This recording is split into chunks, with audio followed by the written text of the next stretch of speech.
Hello and welcome to the Road Trip Sports Podcast. My name is Harrison Crook and I'm joined once again by my co-host, Oliver Gilmour. Ollie, how are you doing?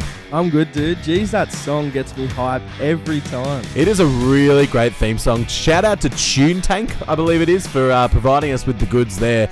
Now, we're going to talk about Barcelona this week, our first European city. Very exciting. You've been to Barcelona? I have, yeah. Something different indeed. I'm keen to talk about Barca. It's a bit of a different one. Not really anything like we've talked about before. Yeah, it's going to be a real different one, but we're also going to throw in a bit of what you know. We're going to talk a little bit about your recent trips to both the AFL and NRL games, and we're also going to talk a bit about Australian sports. We've got a few great questions in the mailbag. Now, if you did want to send in your question, and if you do want to get in touch with us, all of the socials, you can find us at Road Trip Sports Pod. We're on Facebook, Instagram, and TikTok. We're also on YouTube, Road Trip Sports Podcast. We are also, any inquiries you may have, you can find roadtripsportspodcast@gmail.com. We're so excited to hear from you, so excited to get fan interactions. We loved having Aaron on last week, so if you do want to be a part of the podcast, get in touch with us, let us know where you've been, and we'd love to get you in because it's a fan-driven podcast. And if there's any content you'd like to see from us, any segments you'd liked, or anything you want to see on the TikToks, let us know, because we really want to make what you guys want to consume, what you guys want to hear, what you guys want to watch. We want to cater to our fans, so let us know what you like, and we can cater it to what everyone wants. But yeah, let's get into it. It's time to learn all about Barcelona. Do you want to take us through it? Yeah, so Barcelona's home to approximately 4.8 million people. It's the fifth most populous area in the UAE. It's held the Olympics in 1992. It's hosted games in the 1982 FIFA World Cup. And it's probably it's well renowned for FC Barcelona, one of the most famous soccer clubs and probably sports clubs in the world. It also has different sports, including basketball, handball, hockey, futsal, and rugby. I believe that Barcelona team's, that FC Barcelona is actually pretty good in the basketball as well. They are indeed. They share a rivalry with Real Madrid, both on the soccer field and in the basketball courts. And it's really cool to see. It's something that you always think about when you're looking at sports teams, is like, why can't they just have one team play every sport and we can just follow the one team? So it's pretty cool how they do have that in Spain, how there's a couple of clubs that do have the reach in different sports. Yeah, of course. And I think its biggest thing for me is Camp Nou, the largest European stadium. Yeah, that is a massive stadium. It's absolutely unreal.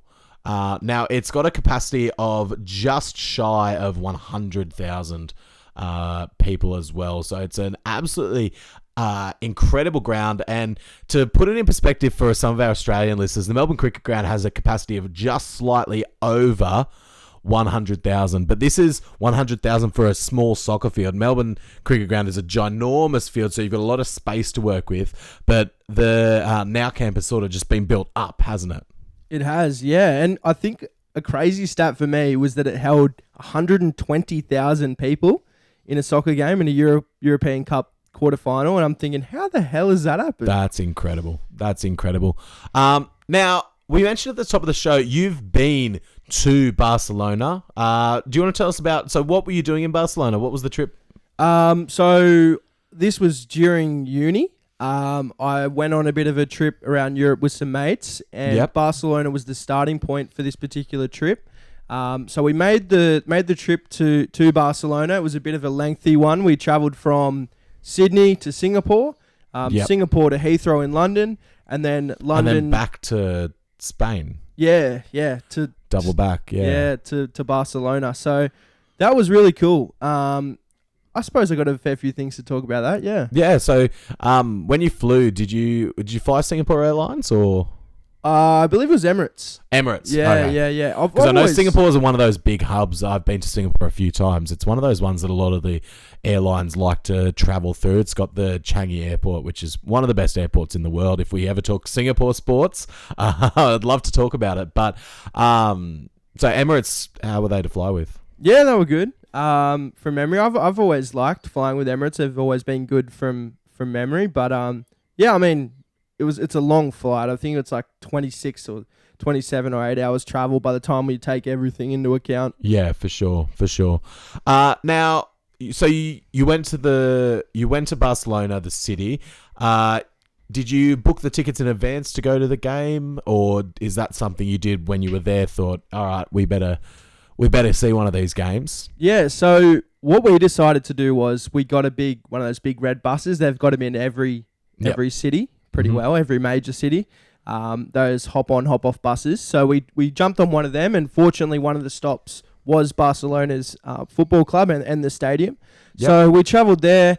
The day before, I believe, or it might have been the morning. I actually think it was the morning of. Right. And we bought some tickets, went up to the ticket booth, got some tickets. That was really cool. And then checked out the shop. Yeah, how was the shop?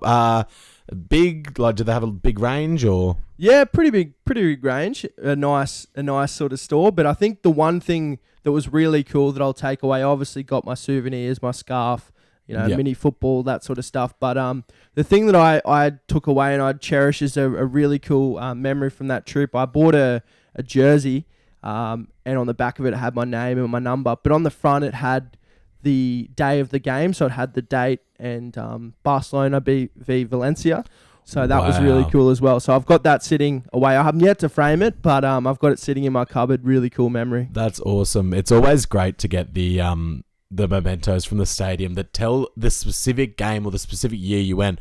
When I went to Miami and saw the Dolphins game that we mentioned, if you're looking out for it, episode 2, we talked about Miami. I got a Dolphins jersey with the 50-year patch because it was the 50th year of the Dolphins, and it's nice to have those things that remind you not just of the team, not just your name on the jersey, because you can buy that on Fanatics, you can buy that wherever. It's nice to have things that actually represent when you went, and so cool to have it that you have the actual date of the game and the opponent on the jersey.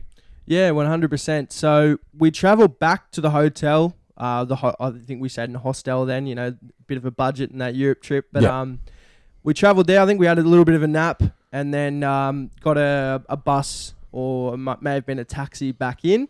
And watched the game. It was a really cool. We got there a bit early so we could take some photos, but decent crowd. I'd say probably 40 or 50,000, maybe not that many actually. I sort of feel like those Barcelona games, there's just that much attention around the UEFA Champions League. When you got a big game every couple of weeks, it's sort of like those little games are just, for the diehard fans and the tourists that are coming through. Yeah. So the vibe in the stadium, was it still a good experience? Did they still have an atmosphere there? Yeah, an amazing experience. We sat in a really good spot as well, which was really exciting. I'm trying to think of it. It'd be like almost the forward pocket on an AFL field or the 10-meter line on a rugby league field, but so sort of like almost at the corner post. A bit up. That was sort of a really cool spot.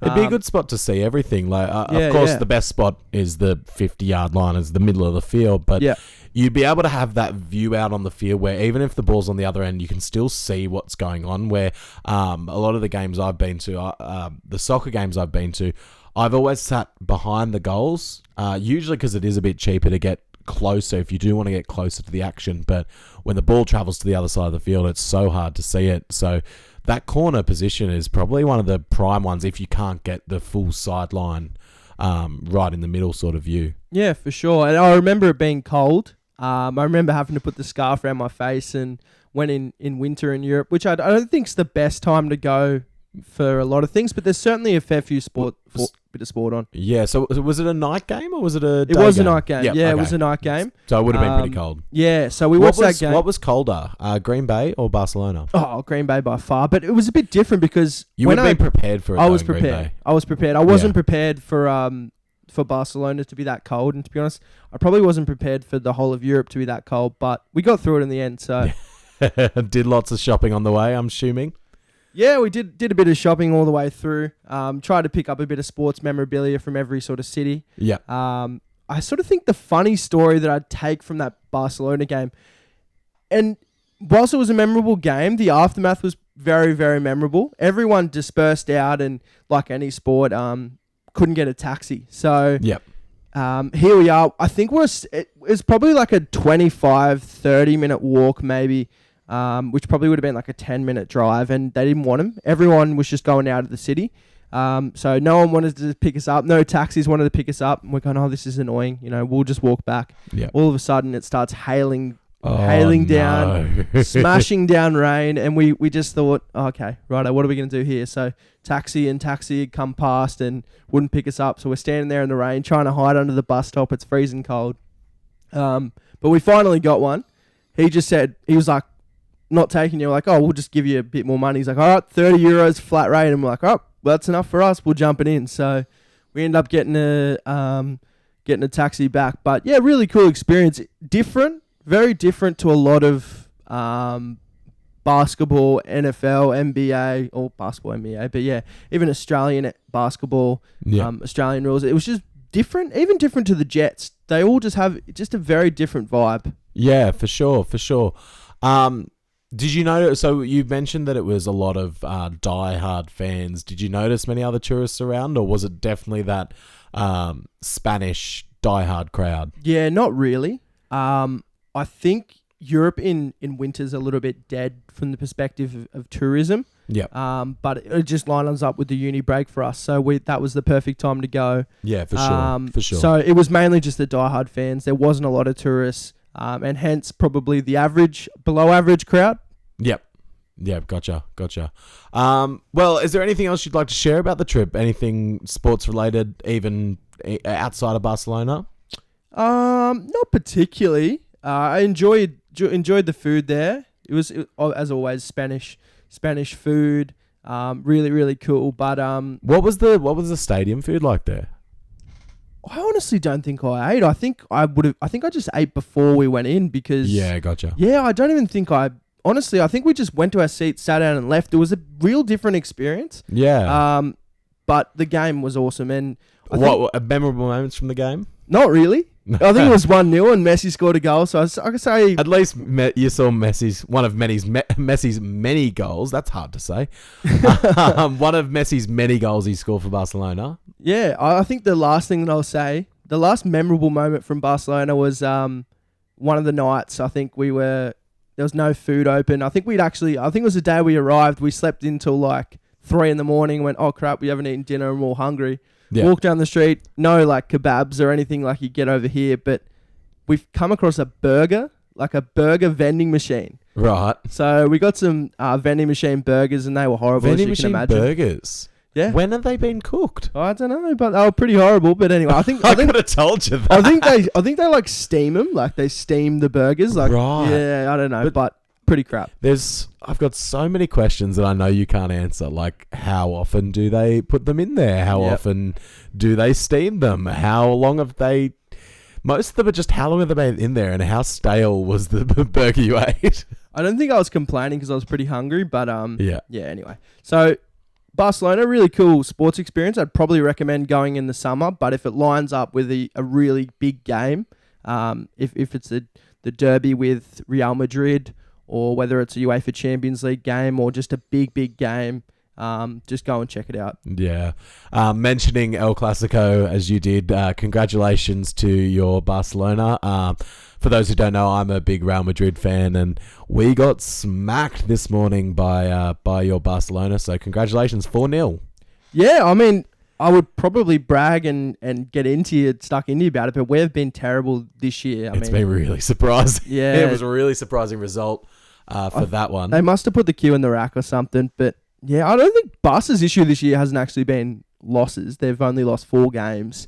They just haven't been getting Real Madrid's points at lost all. 3, but yeah, just haven't been getting the 3 points. They're getting 1 point every week, sort of thing. Not playing consistency, and I think having Xavi in there has helped them a lot, and they've looked a different side recently. But up until today, I thought they were still a long way away, but apparently not. I think it'll be a while before they get back to the Messi ways, but I hope so. It'll be more of a. I think it's more of a team game now. Yeah, I really do. It has to be. Even you're seeing a lot of the singular star players are having issues at the moment, where the teams that are built strong are the ones surviving. In the past, you'd see Messi take over a game, you'd see Ronaldo take over a game, but there's not many players taking over games as much anymore this year. Yeah, that's certainly right. And I think from Man U's perspective, I think they even expected, I mean, we're jumping ship a bit here, but I think they expected Ronaldo to come in this year and score two or three goals a game. And to be fair, he's had some big games. He has. He just hasn't been consistent. Yeah, for sure. Like he had the hat trick recently, and that was awesome. He played super well. I think it was against Spurs. Yeah. But he hasn't done that consistently. I think it's a different style of game to that Spanish and Italian football from the perspective that it's a grind. Like you don't sort of get away with on the counters as much, and I just think that they're the mean English poms. Yeah, like it's just let's just set up and kick it round a bit, and hopefully we'll catch them on a turnover or just make our way slowly up the field. But it's, to be honest, that Spanish and Italian football is probably more like the FIFA that everyone's. It's very fast flowing, very fast for moving. Sure. While we're sort of on this topic, Messi or Ronaldo? Messi for sure, mate. Yeah, for sure. I've got two answers. I think there's two separate answers. If you want a player for a season, you pick Messi.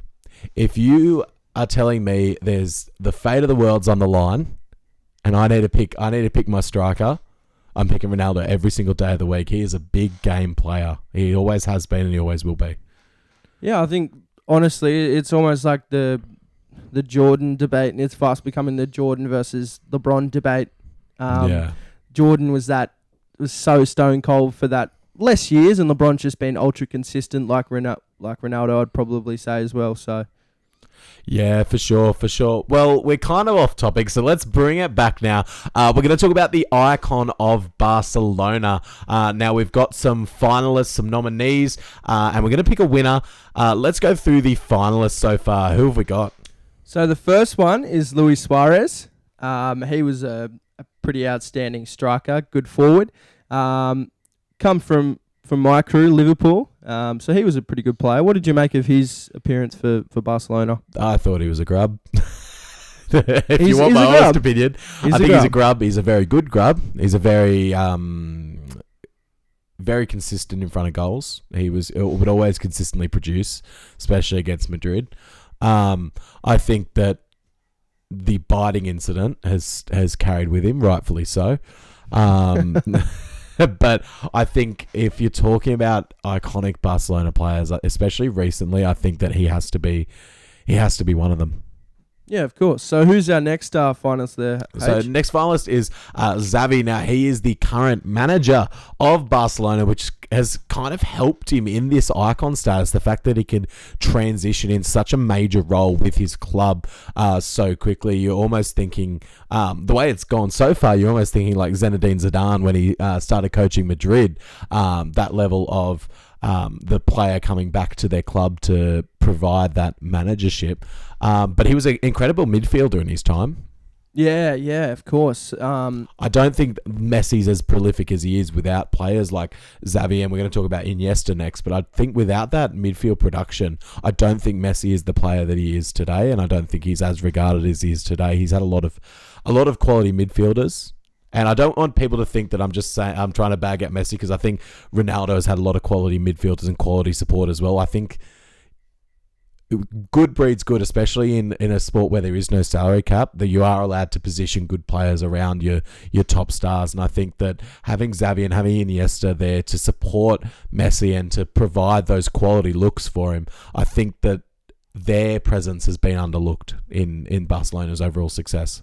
And that actually ties in our next finalist, which is sure does Andres Iniesta. So I think his big thing to his icon status is how many appearances he had for Barcelona. He was 442. And then he also played that Barcelona B as a young kid and had 49 appearances there. So nearly 500 appearances, 500 games of soccer for a club is just out of this world. It's incredible. And you look at Lionel Messi and he's obviously the bar, but Iniesta has been just as important to Barcelona's history with the amount of appearances he's had, being there for so long and being that rock in their core. He's been just as fantastic to their history. I think he's probably renowned by a lot of people from Barcelona as sort of that stalwart, that captain, that blood, that just that enigma that's He just lives huge. and breathes the club. Yeah, it's just I think that's probably where it's not so much that he's a very, very good midfielder and a very, very good player. But Messi's got that spark, that X factor, and he sort of puts bums in seats. But he is just that really strong player and that strong presence on the pitch. Yeah, definitely. We're moving into now our finalists. We've got our nominees. We've got 2 nominees for the Icon of Barcelona. So the first nominee is a player that even being a Real Madrid fan, I can't help but fall in love with when I see him play. Ronaldinho. So he had 145 appearances for Barcelona, 70 goals. He won a Champions League and 2 La Liga league titles.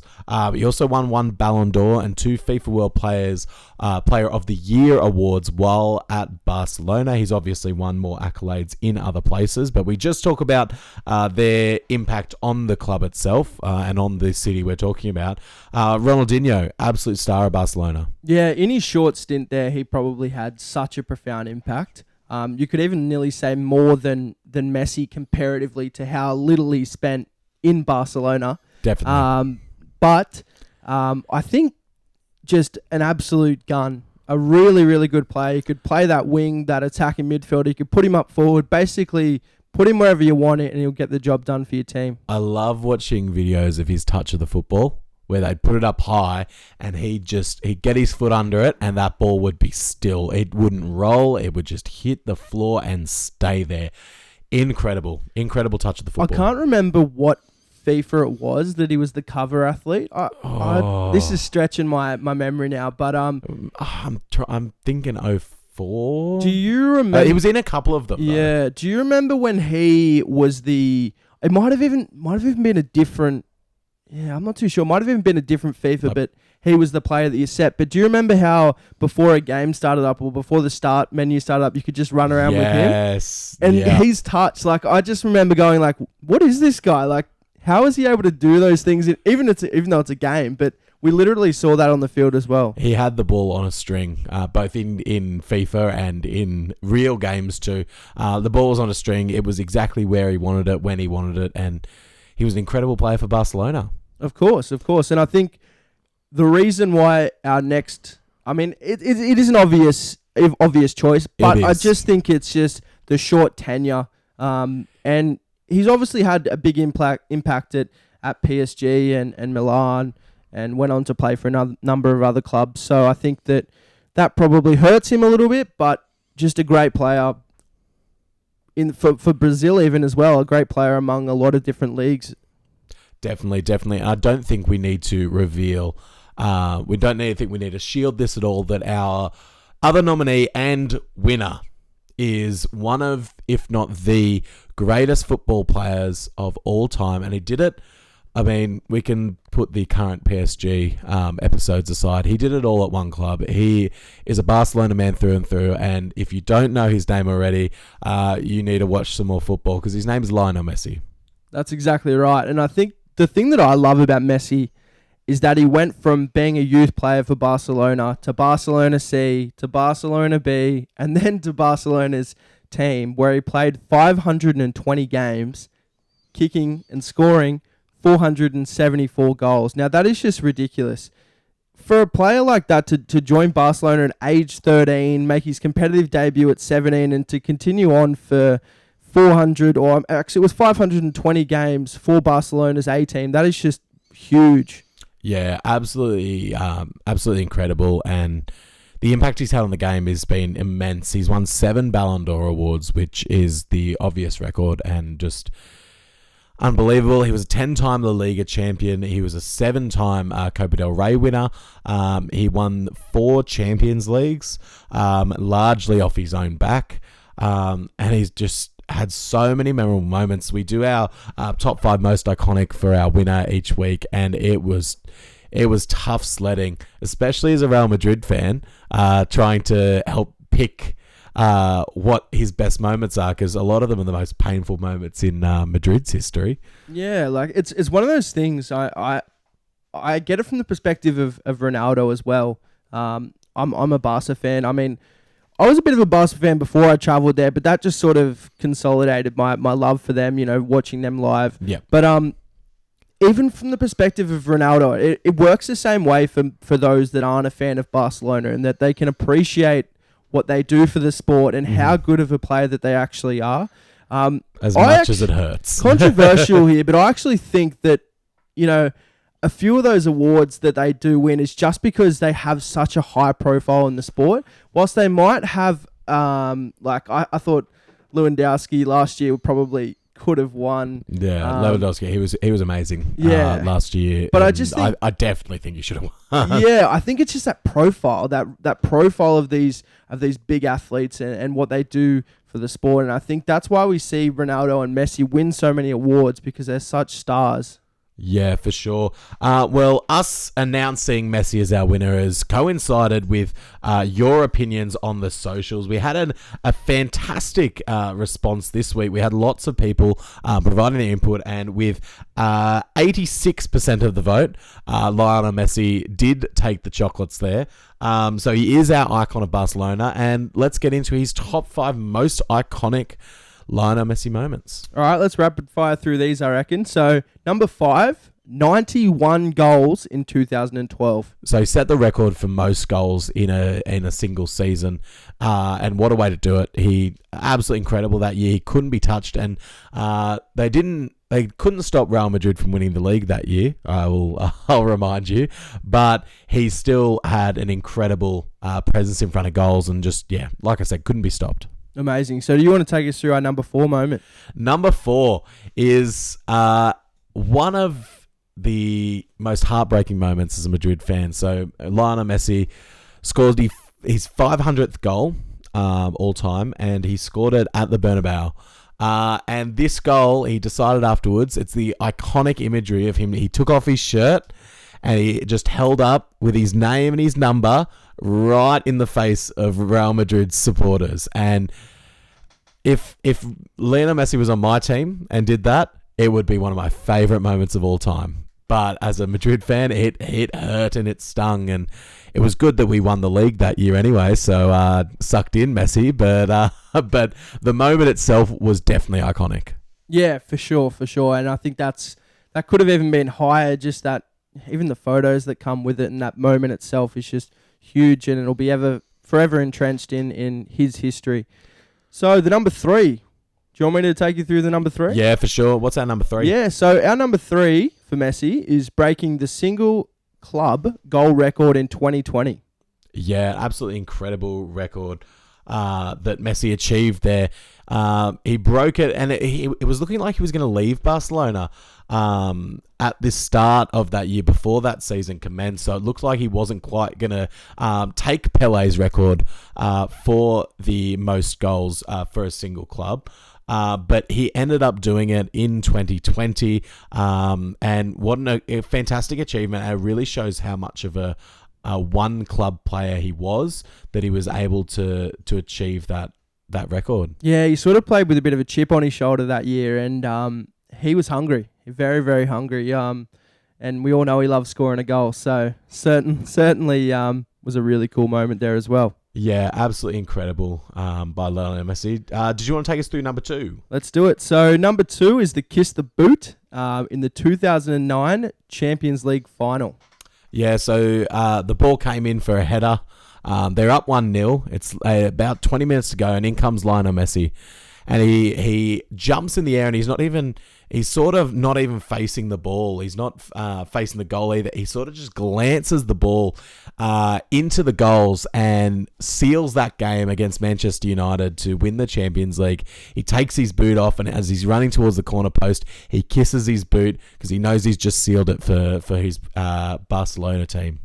Yeah, just crazy. It's such an iconic moment, and he's just got these little things that he does, these little mannerisms that are just so cool that you don't really see from other sports. Like, it's just the subtle, like, I'm the king.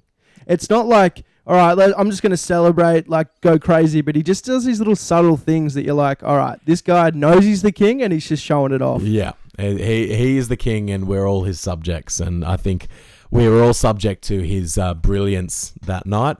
And now the number one most iconic moment, it's not a most iconic moment, it's 7 of them. So it's 7 Ballon d'Or wins that he achieved throughout his career. He had a run, I think it was 4 in a row that he won, and he's won an incredible amount over his career. And it's just been outstanding to watch a player of his caliber reach the heights as he has so often. And while some of them you might dispute that there might have been other deserving winners, you can't discount that he has been one of the top 3 players in world football since he began. And for the last almost 15, 20 years now, he's been one of the top 3 players in the sport. And it's just been an incredible run that's capped by such a brilliant mark that I don't know that anyone's ever going to get close to. Yeah, and I think the one thing for me that really validates this award, in 2007, they announced that coaches and captains of the national teams were also given the right to vote. So it wasn't just from the media. I'm not a huge fan of just media-driven award. No, me neither. To be recognised by your peers as the best, in this case, the best in the calendar year. So just huge, and to be able to win that many, like, that is just astonishing. And it just shows he's been a great football player along so many years. Definitely. Well, that's it for our Lionel Messi chat, and that's probably it for most of our Barcelona chat. We've got a few mailbag comments, but first thing I want to get to before we get into the mailbag is you've been to a couple of Aussie sports since it's been back from COVID. It was round 2 of the NRL and round 1 of the AFL. What were your experiences like? Yeah, good. I really enjoyed the Swans v Giants game this Saturday. That was a really, really good game, a close contest all the way to the end. The Swannies took that one out, and they looked pretty red hot. I had, especially early, I had a few concerns that they may sort of have a bit of an adjustment period. We saw them burst onto the scene last year, but yeah, look, I think they performed really well, and I think if you're a Swans fan, you can expect much of the same. I think the Giants are still a pretty good team. So, but in terms of the overall experience, I really enjoyed it. Yeah. So was it different coming back post COVID? It was different, and I think they had 25,000 people, which is not a lot. I know the record for a Giant Swans game's around that 45,000 mark, but especially at ANZ, and Buddy was a decent chance of kicking those. Stadium now. It's not ANZ anymore. Not ANZ. And they've got that brand new. What do you think of sorry, before I get into the Buddy chat, because that is going to be a big part of the conversation. Yeah. What did you think of the new screen at the stadium? Yeah, it was cool. I didn't know how they were going to do it. Yeah. But basically what they did, either side of it, they had an advertisement. In the middle, they had the scoreboard, and then they put the replays. So it wasn't that full, stretched out image you were probably expecting. Yeah, because I saw images online beforehand. The Swans were doing some warm-ups before the game on the weekend, and it looked weird. I was like, nah, this is terrible. What have they done?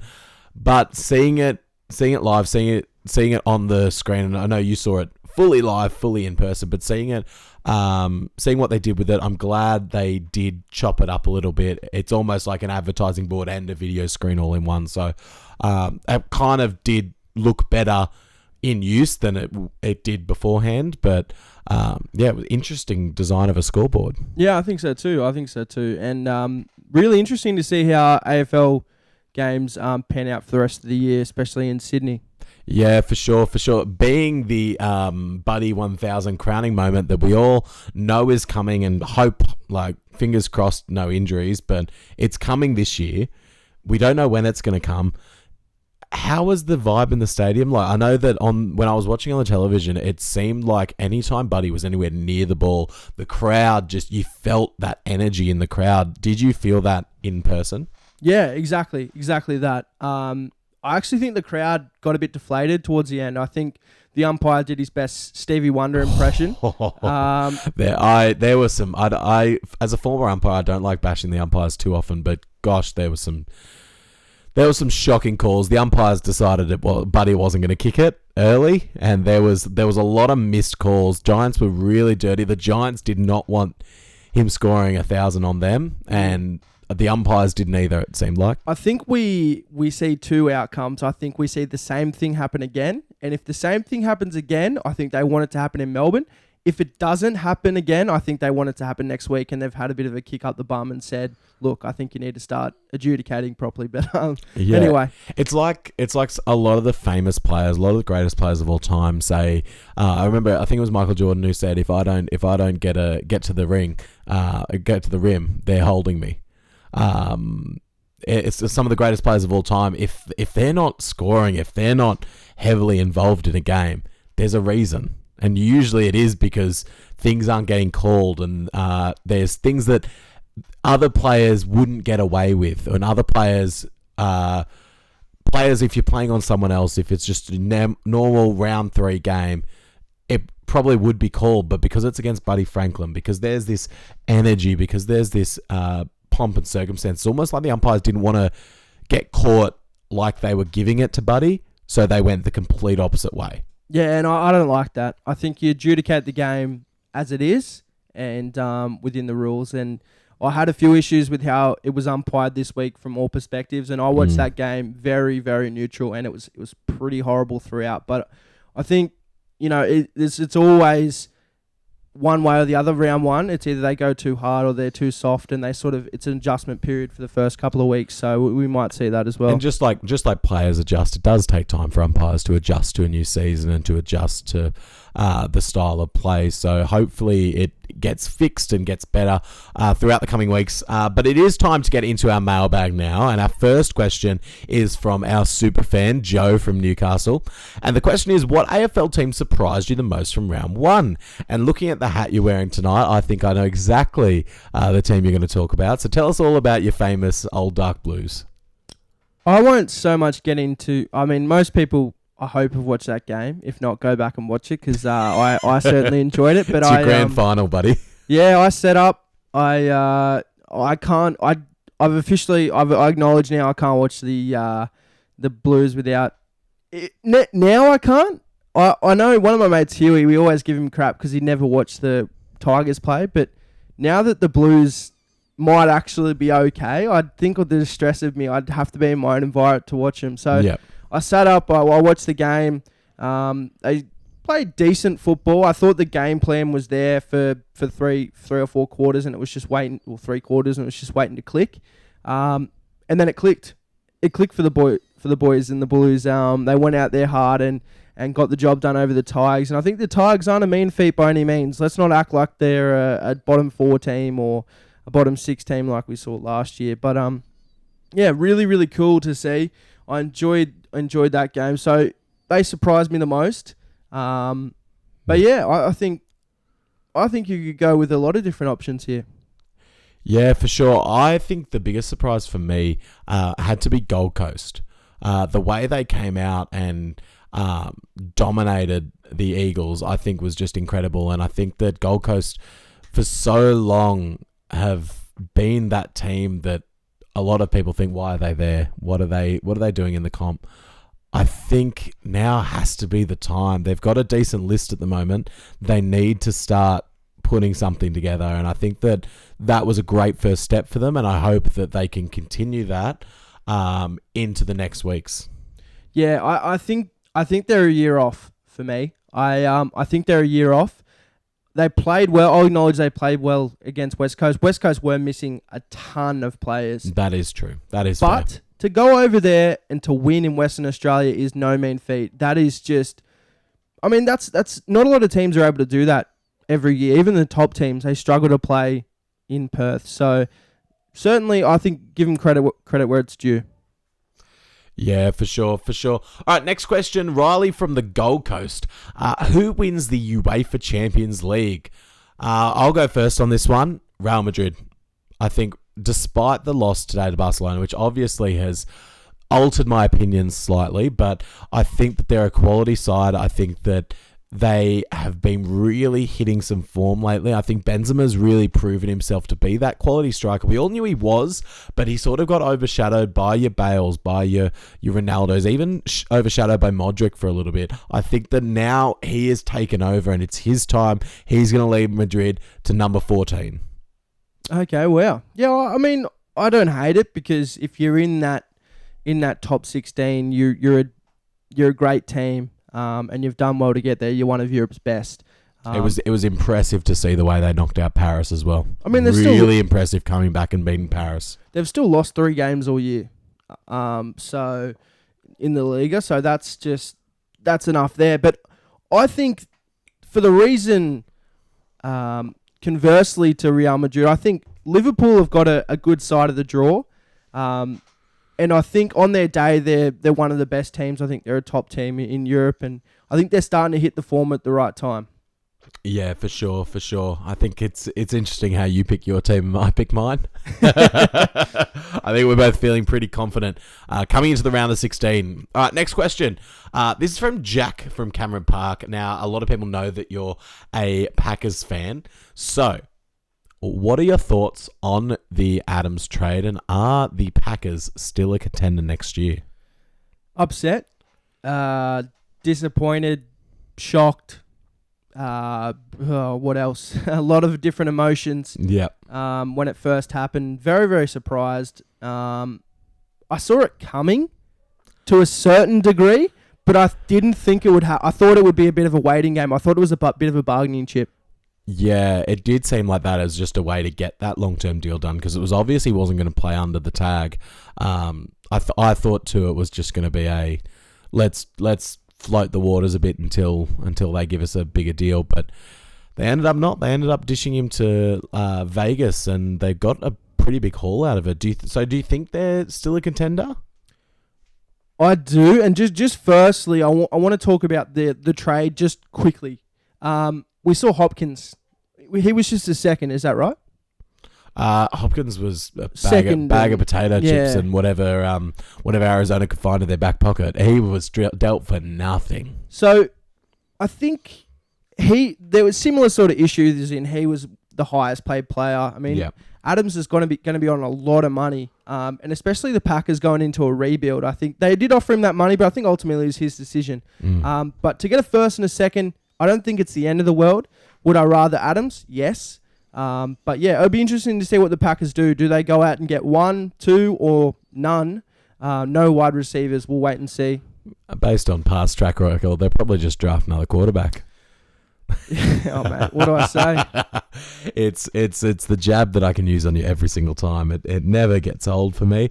I think they do try and sign some free agents. There's been a lot of chatter about different free agents that are available, like Julio, OBJ, Landry, and I think that if they can get 2 of those guys, they've got the draft picks, and they've almost got more targets for Rodgers to go to. It seemed like, especially in that playoff game, he was targeting Adams hard and wasn't really looking anywhere else. If they can get a few more options, maybe not at that level, but just different options to spread the field a bit, to open up where maybe Julio's covered, but Landry's open. Landry's a really good slot receiver at getting open and finding the creases.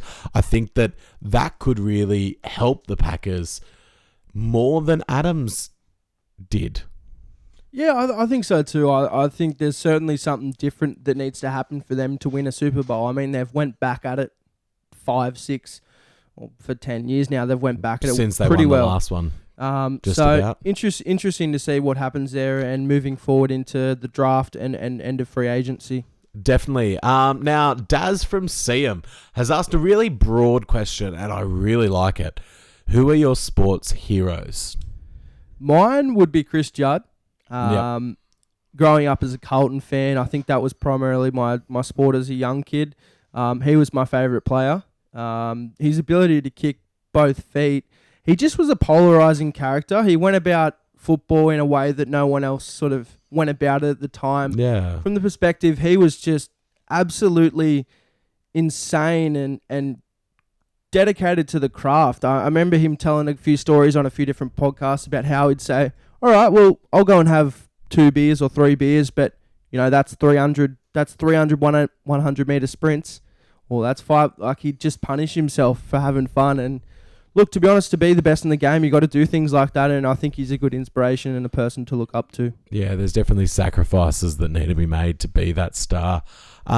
Sports heroes is tough for me. I have a few that I've sort of gone around in my head with. The first one that comes to mind, Barry Hall.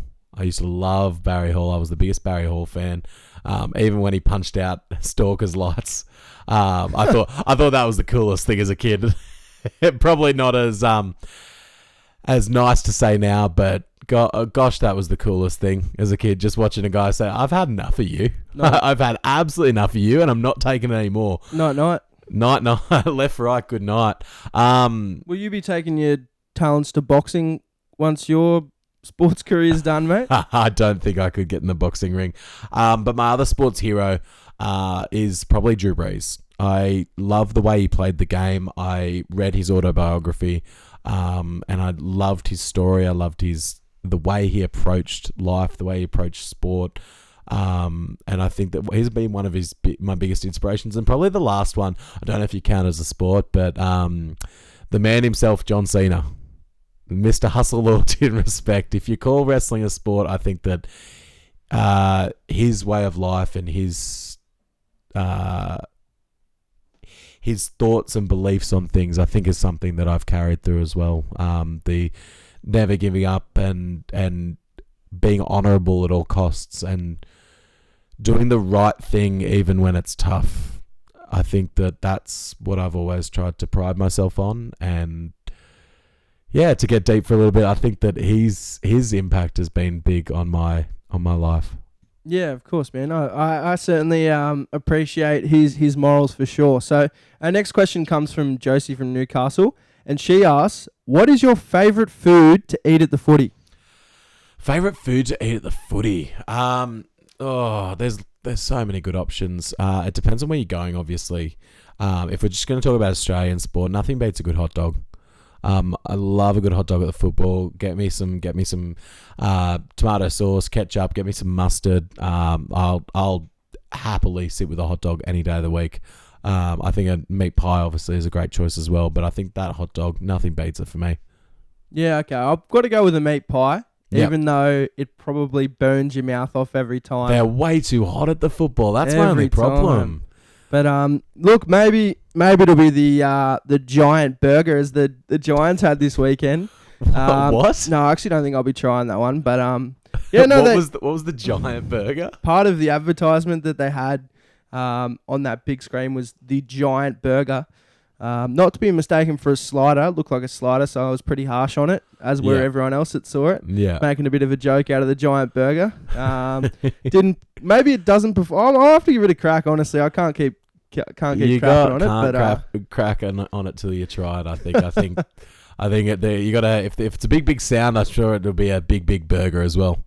Well, that's it for our mailbag. We're going to get into our last segment now, our Lock of the Week. It's our second week of doing Lock of the Week this week, but we thought we'd take you through the scores from last week. I would first like to apologise to your Carlton Blues. Woo! Carlton did beat Richmond. My Lock of the Week was Richmond to beat Carlton. So I lost on that. But your pick, the Cats, did get up over the Bombers. Thoughts? Delightful. I was pretty happy with that. To lose by that much too, the icing on the cake. I'm dead set. I want to go back and watch that game. Yeah. I want to go back and watch that putrid football club. I hate them. Just savour it. Mate, everyone's probably sick of me talking about them, but I hate them, eh? Yeah, the Bombers are not your favourite at all. And probably great for you to see them get done by as much as they did. Yeah, ran over. I probably should stop talking about how much I hate them. I think everyone's probably used to me talking about them for a minute every podcast. But get that up, yeah. Try talking to him in person. It's all he mentions. You're full of it, mate. So your Lock of the Week this week, who you got? Storm to beat the Parramatta Eels. Eels are a decent team, but at Amy in Melbourne, I think the Storm get it done. Yeah, I think my pick for this week is the Melbourne Demons to beat the Gold Coast Suns at Metricon. I think that the Demons will just be too strong for the Suns. Way to go out on a limb, mate. Hey, I told you the Suns are my most surprising team. So I think that it's a fair pick. I think they're a quality side, and I think that it's going to be a great game. But I think the Demons do get ahead. I think they are just too strong. I got a question for you. Yep. Who's gonna contain Levi Casbolt, the worst player in the AFL? Well, they're gonna put Jake Lever on him or Stephen May. I think they'll probably put they might get the runner out on him, just guard space. They should, to be honest, they should put no one on him and then just let him run free and see what happens. That would be good to see. I'm actually, to be honest, I'm not even salty. I'm a bit salty. Bit of a list clogger for 35 years at Carlton, but look, mate, on to bigger and better things apparently. So yeah, catch you later. Well, that is it for the podcast today. Thank you so much for listening and tuning in. It's been a blast to provide this podcast to you guys. Our next episode is going to be somewhere that I've been to and it got a big place in my heart for my loved Baltimore Orioles. We're going to Baltimore next week. We're going to talk all things Orioles baseball. We're going to talk all things Baltimore Ravens football. So make sure you drop us a line if you do have any questions about Baltimore or about anything sports. We'd love to hear from you. Make sure you check us out on all the socials at Road Trip Sports Pod. We're on Facebook, Instagram, and TikTok. We've got lots of content planned coming up soon, so make sure you get in touch with us. If there's anything specific you want to see, we'd love to tailor it to you. You can find us on YouTube. Road Trip Sports Podcast is where to find us. We can also be, you can get in touch with us. roadtripsportspodcast at gmail.com is how you can get in touch with us for any inquiries, or if you want to get on the show, if you want to provide your thoughts, we'd love to hear it. Thank you so much for listening. Ollie, anything from you? Just briefly, if you got any fun ideas or segments, let us know, because it was requested that we have a bit of a longer mailbag this week with a few more questions. So we sort those. We got a fair few entries, which we really appreciate. But if you like us talking crap, or if you like us talking about the Icons more, a bit of feedback always goes a long way. You know, we don't want to continue doing the pod expecting that everyone likes it, because not everyone's going to like everything that we talk about. So feedback's always appreciated. And if you do like it, make sure you share it around, because we'd love to get in the ears of more people. We'd love to build our following and continue to grow the podcast. So make sure you share it around. Make sure you tell your friends about it. We'd love to get some more listeners and some more interactions involved. But thank you so much for joining us for this week, and we'll see you next time. I've been Harrison Crook. This has been Oliver Gilmour. Thank you so much. See ya.